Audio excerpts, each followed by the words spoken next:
Welcome back मित्रांनो, ऑटोमॅग YouTube चॅनलवर आपले सर्वांचे पुन्हा एकदा स्वागत. तर मित्रांनो, अनेक जणांनी रिक्षा घेतली किंवा अनेक जण रिक्षा घ्यायचा विचार करतात, तर त्यांच्यासाठी हा व्हिडिओ खास आहे मित्रांनो. कारण तुम्हाला माहिती आहे रिक्षावाल्यांचं आयुष्य आता किती खडतर झालेलं आहे. ज्यावेळेस रिक्षाचा धंदा होता, व्यवसाय होता, त्यावेळेस रिक्षा एकदम राजा माणूस होता. पण आताची परिस्थिती पाहायला गेलं ना, कॉम्पिटिशन एवढं वाढलेली आहे, लोकसंख्या एवढी वाढलेली आहे, त्याच्यामुळे नीट कुणाचाच पोट भरत नाहीये.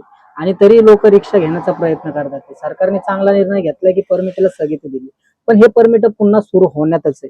कारण ते 100% होणारच. कारण बिझनेसमॅन लोक जे आहेत मोठे मोठे, ते वरतून या राजकारणावर प्रेशर आणतात आणि हे राजकारण परत पुन्हा एकदा परमिट चालू करतात. त्याच्यामुळं रिक्षाची संख्या कमी होणारच नाही. आता इलेक्ट्रिक रिक्षांना पण म्हणे परमिट देणार आहे, त्याच्यामुळेच हे परमिट चालू होतील भविष्य काळात. इलेक्ट्रिक रिक्षाला सध्या तरी परमिट नाहीच आहे.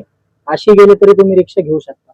पण कारण काय मित्रांनो, एवढा का रिक्षावाला पस्तावलाय रिक्षा घेऊन, किंवा रिक्षा घेणारे पण लोक विचार करतात घेऊ का नको, घेऊ का नको, काय कारण आहेत मित्रांनो? तर मित्रांनो, रिक्षाचं कसं आहे, रिक्षा एक लाखोची इन्व्हेस्टमेंट आहे. ती इन्व्हेस्टमेंट केल्यानंतरही जर तुम्हाला पोटभर अन्न भेटत नसेल खायला त्या रिक्षाच्या रोजीरोटीवर, तर मग एवढी इन्व्हेस्टमेंट करून काय फायदा मित्रांनो? एकतर ऍप्लिकेशनच्या जीवावर या रिक्षावाल्यांना, कारवाल्यांना जगावं लागतं. आणि ते ऍप्लिकेशन वाले जे बिझनेसमॅन लोक आहेत, ते त्यांचा मनमानी कारभार चालू केलेला आहे. त्यांनी त्यांच्या मनात येईल, त्यांना वाटेल ते तेवढे ते भाडे देत असतात. कधी कमी कधी जास्त त्यांच्या मनाप्रमाणे ठरवत असतात. आणि कॉम्पिटिशन चालू आहे. भल्या भल्या कंपन्या या मार्केटमध्ये उतरलेल्या, 5-6 कंपन्या आलेल्या आहेत, त्यांच्यामध्ये कॉम्पिटिशन चालू आहे. जी राईड कस्टमरला स्वस्तात पडते ते कस्टमर त्या ऍप्लिकेशनचा उपयोग करतो, आणि मग याच्यातूनच कॉम्पिटिशन निर्माण होतं. आणि त्याच्यामुळे हे कंपन्या कमी जास्त करत असतात.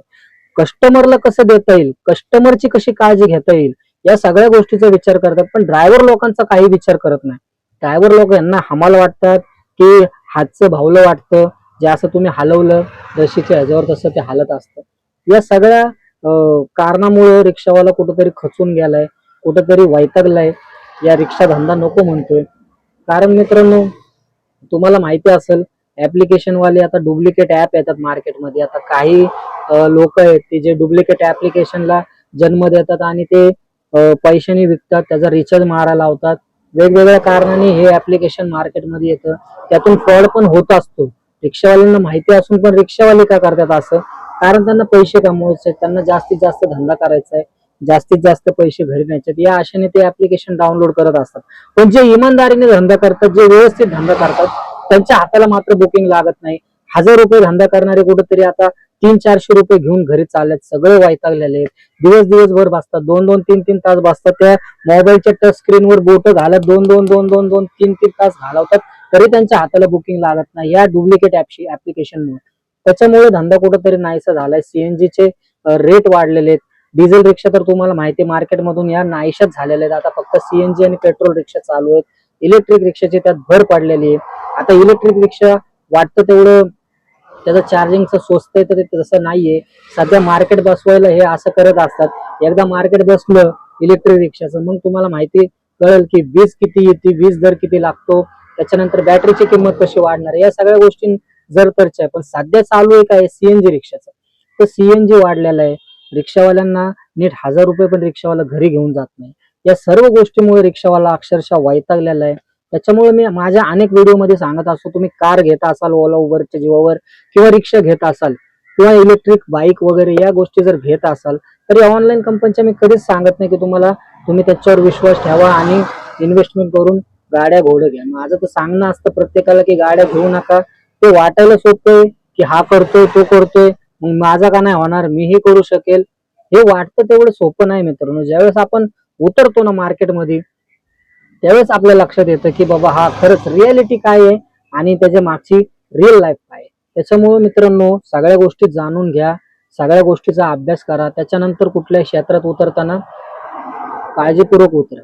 माझं सांगणं नेहमीच तुम्हाला तेच असतं मित्रांनो, की गाड्या घेताना खूप विचार करा. आता रिक्षा धंदा काही नाही, रिक्षा धंदा संपलेला आहे मित्रांनो. रिक्षा धंद्यामध्ये काही राहिलेलं नाहीये.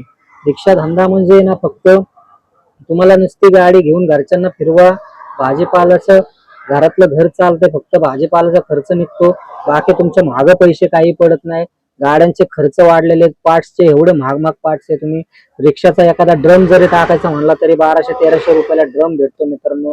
रिक्षाचा टायर टाकायचा म्हणलं तरी 1,500 रुपयाच्या घरात आता टायर आहे.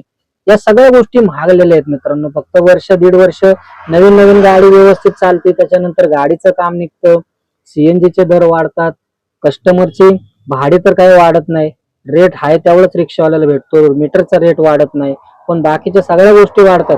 त्याच्यामुळे रिक्षावाला कुठेतरी डबगाईला आलेला आहे, कुठेतरी काळात चाललेला आहे. या गोष्टीमुळे सगळ्या गोष्टीमुळे सांगत असतो मित्रांनो, गाड्या घेऊ नका, रिक्षा घेऊ नका. तरी तुमची रिक्षा घ्यायची इच्छा असेल तर हा व्हिडिओ पहा, त्या व्हिडिओचा अभ्यास करा की मी काय बोलतोय, हा माणूस काय बोलतोय. त्यानंतर तुम्ही विचार करा की गाड्या घ्यायचं नाही घ्यायचं. जे पण लोक आता गाड्या घेतील ते गाड्या घेऊ नका मित्रांनो. खरंच अवघड परिस्थिती, लय लय अवघड परिस्थिती. मित्रांनो, व्हिडिओ आवडला असेल तर आपल्या मित्रांना शेअर करा आणि चॅनलवर नवीन असेल तर सबस्क्राईब करायला विसरू नका. धन्यवाद.